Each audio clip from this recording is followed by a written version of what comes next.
Hello, viewers. I'm Vibhuti Jha. This is Jaipur Dialogue USA, and I'm back with you after a little bit of a break. And that break came about only because I got a very bad attack of pneumonia, and I'm recovering now, as of now, because of the heavy dosage of antibiotics and steroids. I'm feeling better now. I can talk. So, welcome to the show. Please like, subscribe, and support our channel. Today, I wanted to talk to you about the famous fallout that has happened between the two alpha male, Trump and Elon Musk. Both of them are remarkably successful people in their own right, and both of them have super large egos. So, when people like these collide in an environment called democracy, they have to remember a few things very clearly. See, democracy, as I was told by a very venerable American, deep thinker, he said that democracy is not designed to be an efficient form of governance. Mark this word.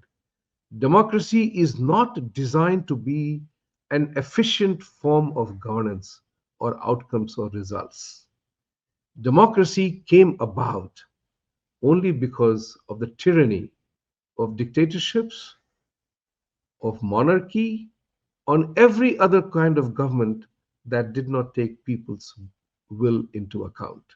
So democracy was established as three separate wings: executive, legislature, and judiciary, so that each one of them exercises the oversight on the other one, so that nobody exceeds its authority to rule, govern, or manage the country the way it is.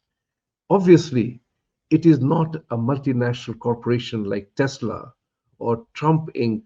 or Apple or Orange, or call it any other name. Companies run by their own philosophy and culture. Democracy runs between the collaboration and oversight. Direct oversight is not even collaboration, if you ask me. It's more of an oversight that you are dependent on the other one to do things that you want to do.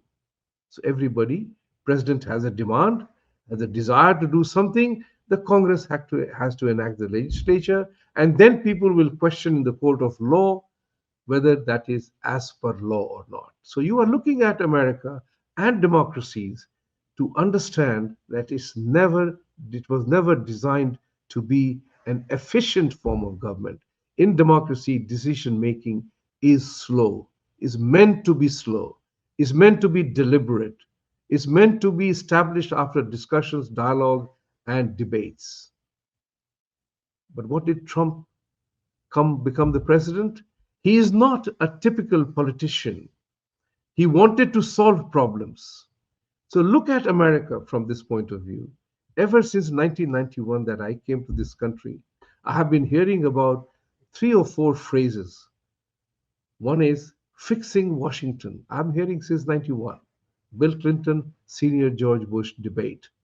We will fix Washington. The swamp needs to go. Fixing comprehensive immigration reform. War on drugs. War on child sex pornography and sexual abuse. Illegal arms trade.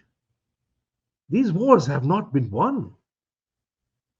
They continue as is.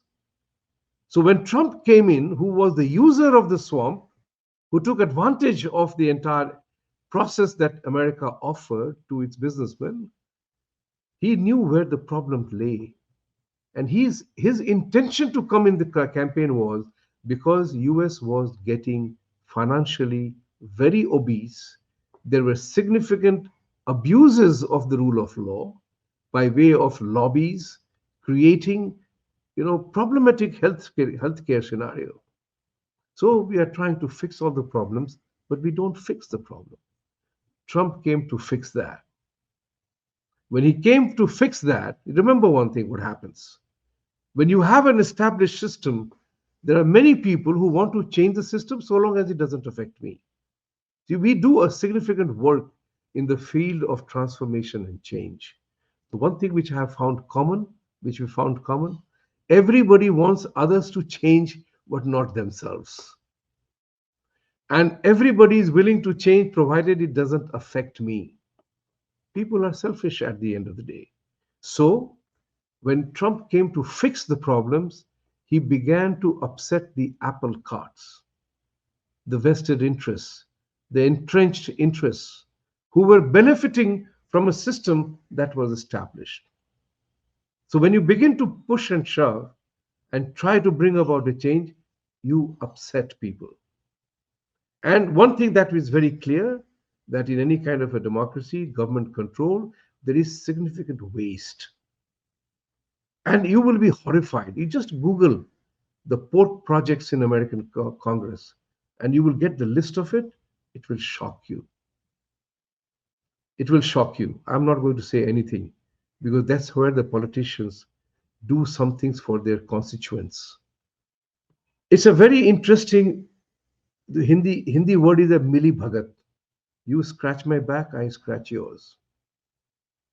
And that's what Vivek Ramaswamy, give that man credit, who began to show the pathway how you can cut the inefficiency in the government, the waste in the government, the trash that was happening. What happened was that, you know, Elon Musk was commissioned because Elon Musk saw the problem that was happening because of the overspending by the Democratic Party. The entire political structure. Democrats were the leaders in creating pork barrel projects. So when you want to cut the efficiency of bring the efficiency in the system, you have to lose weight. When you put on weight, what do? You have to ration your diet, you have to go for exercise, and you have to do things that you didn't do before, or you have to stop doing things that you were doing before. So when the DOGE was established, I had said that instead of calling it Department of Government Efficiency, Trump needed to call it Department of Government Effectiveness. That's what was important. Words matter. Words change minds, and minds move mountains. That's what I believe in. So instead of efficiency, it should have been effectiveness. Because effectiveness you cannot argue against. Efficiency you can talk about. You can debate, you can talk, argue about it. So when Doge came in and Musk went berserk in trying to cut the efficiency, he was doing what is popularly known as a physical weight loss program. And obesity, you suffer from obesity, you go for an extreme weight loss program. And then suddenly you realize it's not possible. It's too tough. And when you begin to realize that how deep is the swamp, how deep is the problem entrenched into the system, how so many people are involved in the benefits out of the system, it's not easy to do so. And that's where the clash of interest happened. Trump and Musk both are alpha males, very strong willed people, and they don't fight shy of that. And for Trump, it definitely must have hurt his pride and ego that Democrats began the attack that Musk is the real president. Trump is only listening to him. Trump was being the CEO. He chose a man on special duty and assigned him some job. He was doing it, he was praising him. But the political machinery and the media machinery made Musk as if he was running the government. Both these people made another mistake of not understanding how the government operates. When the first budget was to be passed, 32 Republican congressmen did not vote for the bill. Trump could not fire him. But if it was Trump Inc. or Musk Inc., they could have easily fired those people who opposed the plan with the CEO. But the government operates in a different manner. So you can't fire the congressman. But you created a situation in which you had to come into clash. What has happened? There is a very interesting element to, this part, which people are not talking about, is that probably Trump and Musk realized that you can't, do the cutting of departments so ruthlessly, because they have elections coming midterm next year. And if Republicans lose the House, it's over. There are so many things you can't do. So the point of the matter is, he had to let Musk go, because he has to regain the presidency in some form or the other, the image part of it. And Bill and Musk got angry for two reasons. One was that many concessions and tax breaks that Tesla buyers were getting, it was denied. So and Trump is a fossil fuel guy. He's not an electric car guy. He openly talks about using fossil fuel to the fullest extent. It directly clashed with the very business Musk is doing, for which has made him billions. So if you go against my very business philosophy, our business that I'm doing, you are not giving me breaks, then why am I supporting you? The second part was, he came in the government to cut the deficit, cut the waste. And in this particular bill, the big, beautiful bill that Trump keeps talking about, I haven't read it yet, but in this bill, the deficit will go from current levels of $36 trillion to $39 trillion. That becomes unsustainable. So all that Musk is doing now, he's in loggerheads with Trump. He is also using the movie Kill Bill as his campaign format now. So he's gone on an all no holds barred campaign to kill the bill. So it is a clash of egos. It's a clash of personalities, and I think later on they will come to terms with that it will not help either one of them. So it's a clash of alpha males trying to bring about efficiency in a system that was never designed to be efficient, democracy.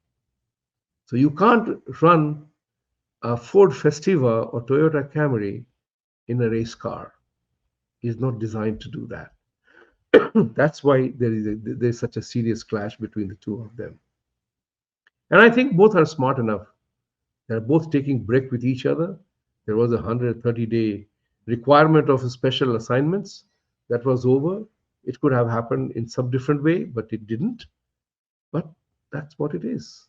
The Trump-Musk fallout is also part of Trump's personality.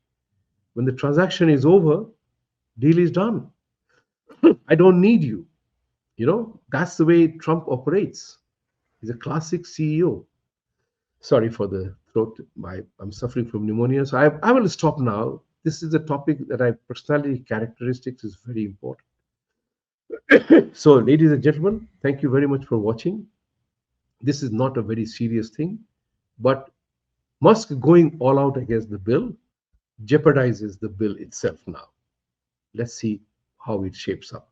Thank you very much for watching. Namaste.